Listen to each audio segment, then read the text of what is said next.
kuliner lokal yang dituangkan dalam sebuah karya kuliner yang terbaik yang disesuaikan dengan selera konsumen dan pasar.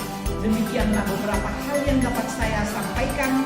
Akhirnya dengan mengucapkan Bismillahirrahmanirrahim, kegiatan workshop Food and Beverage Produk tahun 2020